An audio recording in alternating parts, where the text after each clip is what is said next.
Why is it weird? Oh no. Hold on. Is that better? Kind of. So I've already filmed this video once, but you could really hear my air conditioner going off in the background. Can I help you? Why are you smelling me?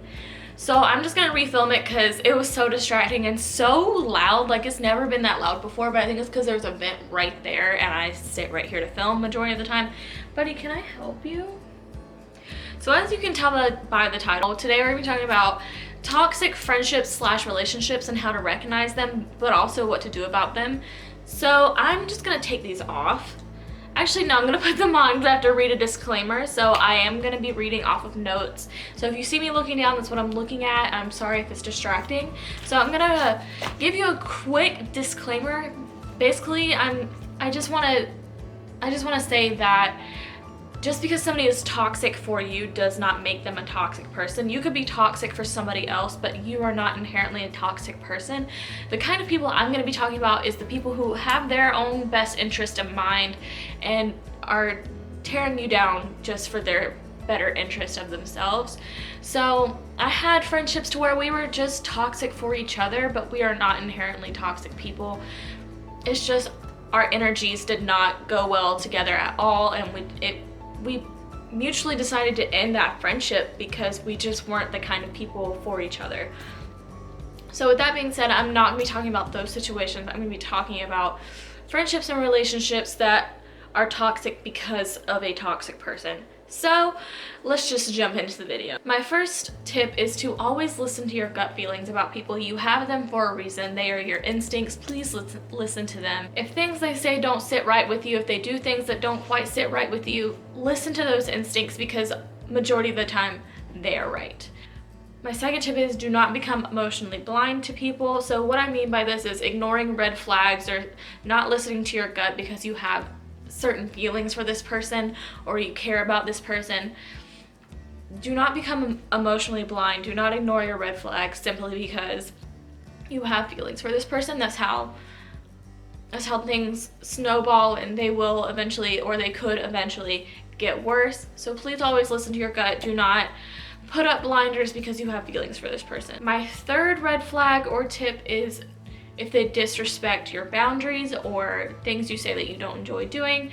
So they do things when you constantly ask them not to, if they're always inviting themselves to places, or if they're overstepping, whether it be giving you advice that's unsolicited far too often and always in your business when you don't want them to be. That's something you need to consider and something you need to pay attention to. That way it doesn't get out of hand.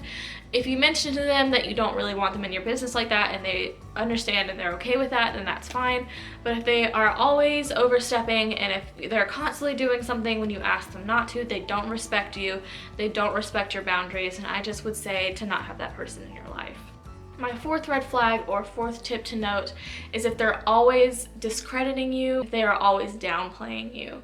So what I mean by this is if their achievements are always better than yours, or if something bad that happened to them is always worse than something bad that happened to you, I would take that into consideration and maybe have a talk with them about it, or if you just don't want that person in your life, I would cut them out.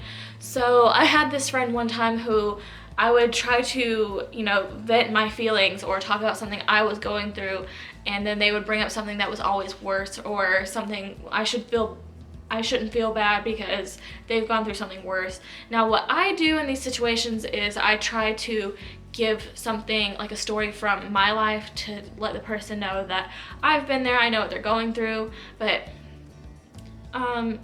I just want you to recognize that that's not the same thing as downplaying somebody. My fifth tip is they don't show up. So whether it be emotionally or they just don't come to plans that you've rearranged, that's something to also note. So somebody may not show up for you emotionally. They're not there for you when you need them most, somebody to talk to, or they don't show up to plans you've made consistently over and over, even though you've brought it up.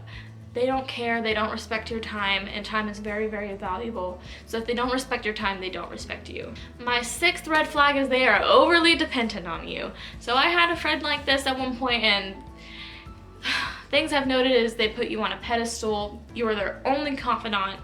You are God in their eyes, those kind of things. That's not okay.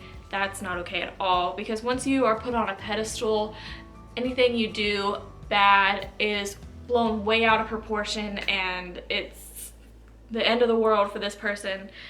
So I would try to bring it up and be like, hey, I'm not very comfortable with this dynamic that we have going on. Or just slowly distance yourself from that person, because if you think that they're not really going to respond well to you having that conversation, I would just slowly distance myself. My 7th tip / red flag is giving more than you are receiving. So whether this be emotionally or anything like that.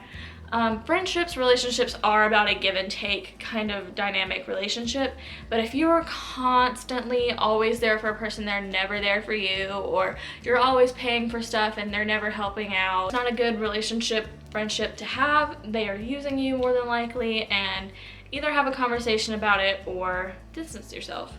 My 8th red flag / tip is they're untrustworthy. So either they're lying when they shouldn't have to be lying, or they don't really, that shouldn't even be something they're lying about, or they're telling your business to people when you specifically said that this is in confidence, I really don't want anybody else to know about this.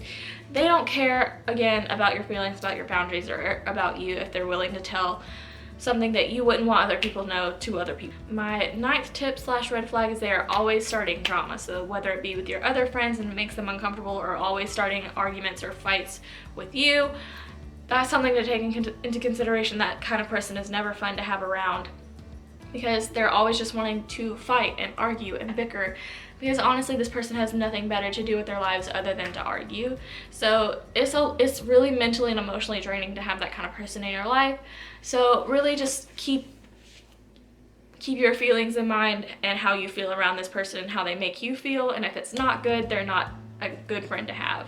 My 10th and final red flag / tip is they are always invalidating your feelings and how you feel.